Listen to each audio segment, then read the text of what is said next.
GEODAE, la base nationale de recensement des défibrillateurs automatisés externes au service de tout l'écosystème des acteurs de la chaîne de survie.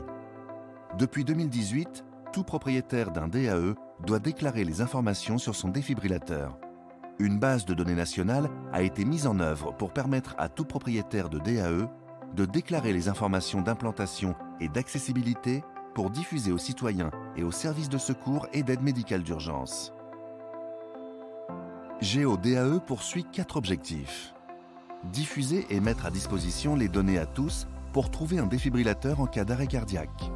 Détenir des informations fiables et de qualité sur les défibrillateurs. Permettre aux propriétaires de DAE de répondre à l'obligation légale de déclaration des données. Mobiliser un ensemble d'initiatives pour contribuer à sauver des vies.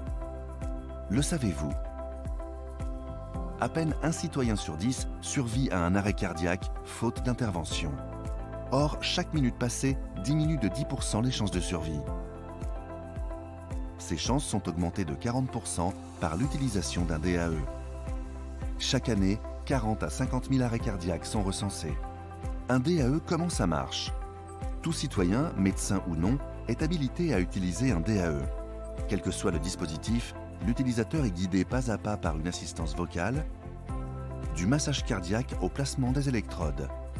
Le DAE fait le diagnostic automatiquement et décide de la nécessité de délivrer un choc électrique ou pas.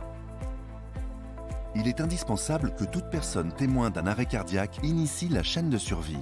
Appel rapide au 15, 18 ou 112. Massage cardiaque rapidement entrepris. Défibrillation précoce en utilisant un DAE. Prise en charge médicale par une équipe d'urgence et de réanimation. DAE, qui doit s'équiper? La stratégie d'implémentation des DAE répond à une triple logique. Installer des DAE aux endroits les plus fréquentés. Installer des DAE dans les lieux où le temps d'intervention des secours est supposé long. Installer dans la mesure du possible les DAE dans les lieux accessibles en permanence en extérieur. Depuis 2018, tous les établissements recevant du public doivent progressivement s'équiper d'un ou plusieurs DAE. Tous les propriétaires de DAE doivent les déclarer dans la base GEODAE.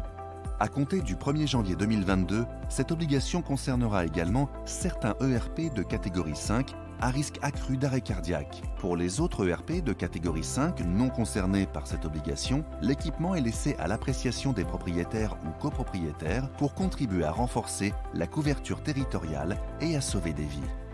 Pour permettre de sauver la vie d'une personne en arrêt cardiaque, le DAE doit être en parfait état de marche. Le propriétaire doit donc veiller à la maintenance du défibrillateur et de ses accessoires et au contrôle de qualité. La loi protège le citoyen sauveteur. Depuis 2020, la loi exonère le citoyen sauveteur de toute responsabilité civile pour le préjudice qui résulte pour la victime de son intervention, sauf faute intentionnelle ou caractérisée. De nombreuses formations aux gestes qui sauvent ou de premiers secours sont dispensées en tout point du territoire. Il est simple de se former et ainsi de sauver des vies. La lutte contre la mort subite est une préoccupation constante du ministère des Solidarités et de la Santé. Ce dernier mobilise tous les acteurs pour développer des actions en faveur de l'implantation des DAE sur l'ensemble du territoire, en faciliter l'accès et la maintenance pour qu'ils soient toujours en état de marche quand on en a besoin. Vous disposez d'un DAE? Déclarez-le sur le portail GEODAE, www.geodae.atlassanté.fr. En déclarant votre DAE, vous devenez acteur pour participer à relever les enjeux de santé publique et augmenter les chances de survie lors d'un arrêt cardiaque. Vous avez une question? Écrivez-nous à contact@geodae.santé.gouv.fr.